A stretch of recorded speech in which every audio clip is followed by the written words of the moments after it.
Vadodara ISKCON મંદિર ખાતે આજરોજ ભગવાન જગન્નાથજીની સ્નાન યાત્રા ભગવાન જગન્નાથની ભવ્ય રથયાત્રા પહેલા યોજાતી પવિત્ર સ્નાન યાત્રાને લઈને વડોદરાના ઇસ્કોન મંદિરમાં યાત્રા નીકળી હતી કે જેમાં મેયર પિંકીબેન સોની, ડેપ્યુટી મેયર ચિરાગ બારોટ, ભારતીય જનતા પાર્ટીના પ્રમુખ જયપ્રકાશ સોની, વડોદરાના સાંસદ હેમાંગ જોશી, ભારતીય જનતા પાર્ટીના પૂર્વ પ્રમુખ ડોક્ટર વિજય શાહ, નગરપાલિકા નગર પ્રાથમિક શિક્ષણ સમિતિના ચેરમેન નિષેધ દેસાઈ, પૂર્વ સાંસદ રંજનબેન ભટ્ટ, પૂર્વ ધારાસભ્ય સીમાબેન મોહિલે તમામ લોકોના હસ્તે સ્નાન યાત્રા પરંપરાગત રીતે કરવામાં આવી। રથયાત્રા પૂર્વે ભગવાન જગન્નાથ, બલભદ્ર અને દેવી સુભદ્રાને વિધિવત રીતે સ્નાન કરાવવામાં આવ્યું કે જેને સ્નાન પૂર્ણિમા કે સ્નાન યાત્રા તરીકે ઓળખવામાં આવે છે।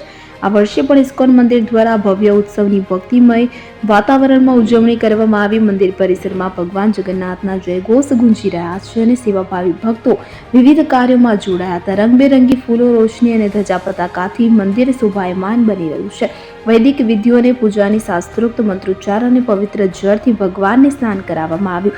108 કળશ જળની વ્યવસ્થા પરંપરાગત અનુસાર ભગવાન 108 કળશ પવિત્ર જળથી સ્નાન કરાવવામાં આવશે। પ્રસાદ વિતરણની વ્યવસ્થામાં સ્નાન યાત્રા બાદ ભક્તોને મહાપ્રસાદનું પણ આયોજન કરવામાં આવ્યું છે। તો સ્નાન યાત્રા દરમિયાન મોટી સંખ્યામાં ભક્તો ઉમટી પડ્યા અને દર્શન કરી ધન્યતા અનુભવી અને મંદિર પ્રશાસન દ્વારા પણ તકેદારી રાખવામાં આવી અને સુરક્ષા જાળવવામાં આવી હતી।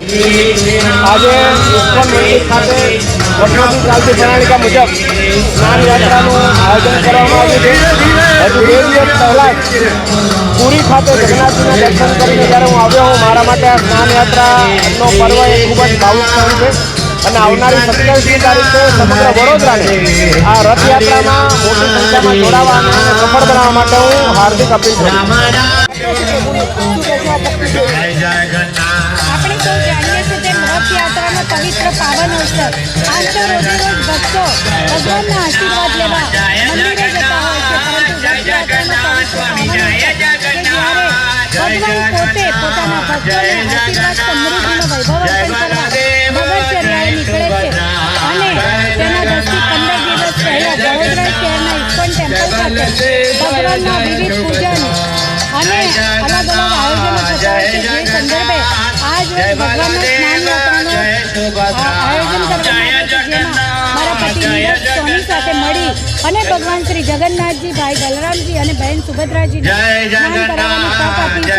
ત્યારે હું સ્વામી નિત્યાનંદજીનો આભાર અભિવ્યક્ત કરું છું અને આગામી રથયાત્રાના પવિત્ર પાવન અવસર નિમિત્તે સૌને ખૂબ શુભેચ્છાઓ।